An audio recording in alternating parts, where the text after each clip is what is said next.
5월 12일 오늘의 말씀은 사무엘상 2장 27절에서 36절입니다. 하나님의 사람이 엘리에게 와서 그에게 이르되 여호와의 말씀에 너희 조상의 집이 애굽에서 바로의 집에 속하였을 때에 내가 그들에게 나타나지 아니하였느냐. 이스라엘 모든 지파 중에서 내가 그를 택하여 내 제사장으로 삼아 그가 내 제단에 올라 분향하며 내 앞에서 에봇을 입게 하지 아니하였느냐. 이스라엘 자손이 드리는 모든 화제를 내가 내 조상의 집에 주지 아니하였느냐. 너희는 어찌하여 내가 내 처소에서 명령한 내 제물과 예물을 밟으며 내 아들들을 나보다 더 중히 여겨 내 백성 이스라엘이 드리는 가장 좋은 것으로 너희들을 살찌게 하느냐. 그러므로 이스라엘의 하나님 나 여호와가 말하노라. 내가 전에 내 집과 내 조상의 집이 내 앞에 영원히 행하리라 하였으나 이제 나 여호와가 말하노니 결단코 그렇게 하지 아니하리라. 나를 존중히 여기는 자를 내가 존중히 여기고 나를 멸시하는 자를 내가 경멸하리라. 보라, 내가 내 팔과 내 조상의 지팔을 끊어 내 집에 노인이 하나도 없게 하는 날이 이를지라.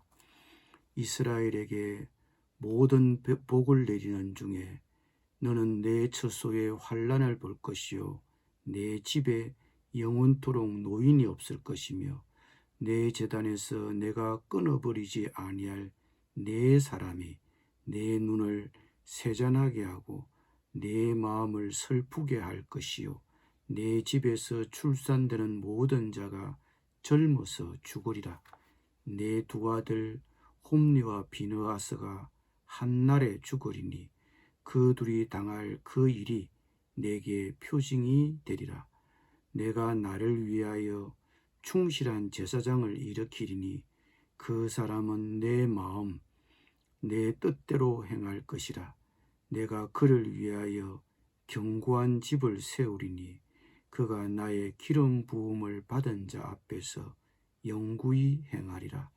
그가 내 집에 남은 사람이 각기 와서 은 한 조각과 떡 한 덩이를 위하여 그에게 엎드려 이르되 청하노니 내게 제사장의 직분 하나를 맡겨 내게 떡 조각을 먹게 하소서 하리라 하셨다 하니라. 아멘.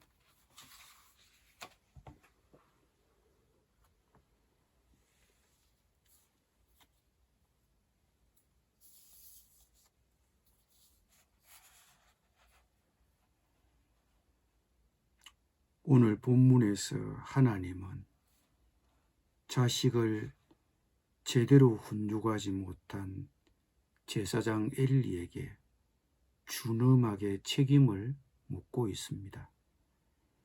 29절에서 31절은 자식을 제대로 훈육하지 못한 엘리에 대한 하나님의 준엄한 책망입니다. 너희는 어찌하여 내가 내 처소에서 명령한 내 제물과 예물을 밟으며 내 아들들을 나보다 더 중히 여겨 내 백성 이스라엘이 드리는 가장 좋은 것으로 너희들을 살찌게 하느냐. 그러므로 이스라엘의 하나님 나 여호와가 말하노라.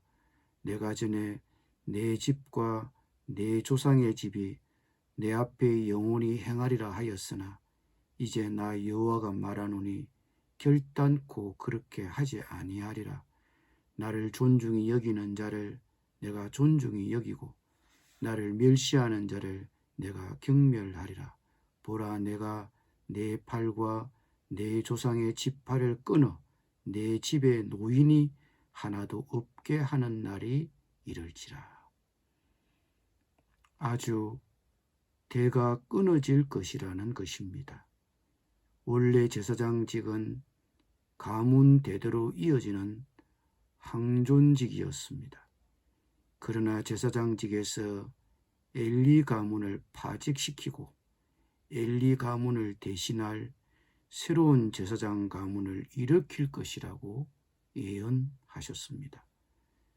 내가 나를 위하여 충실한 제사장을 일으키리니 그 사람은 내 마음 내 뜻대로 행할 것이라. 내가 그를 위하여 견고한 집을 세우리니 그가 나의 기름 부음을 받은 자 앞에서 영구히 행하리라.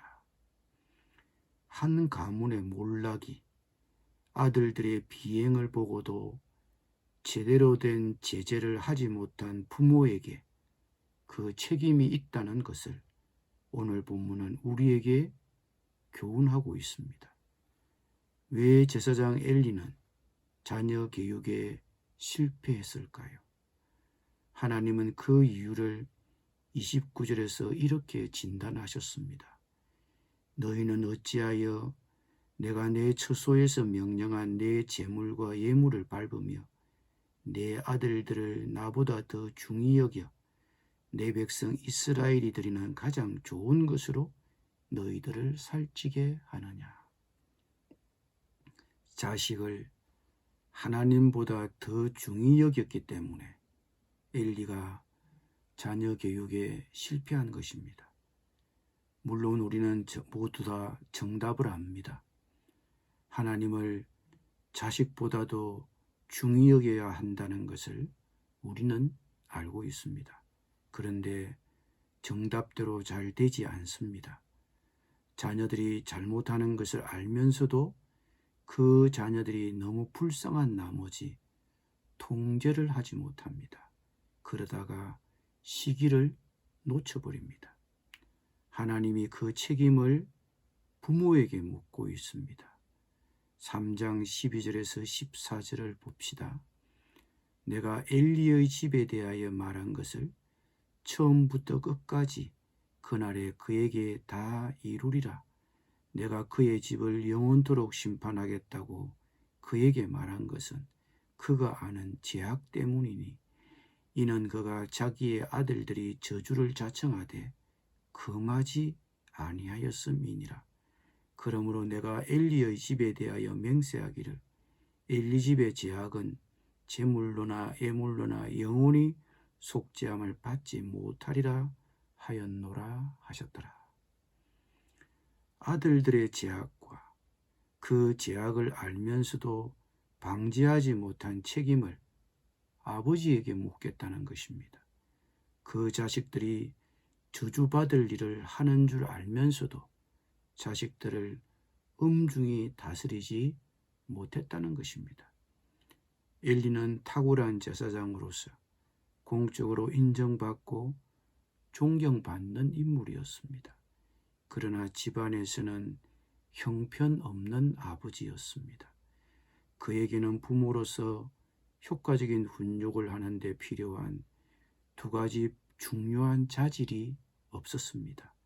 그것은 바로 단호한 결단과 자식의 잘못을 바로잡는 분명한 조치입니다.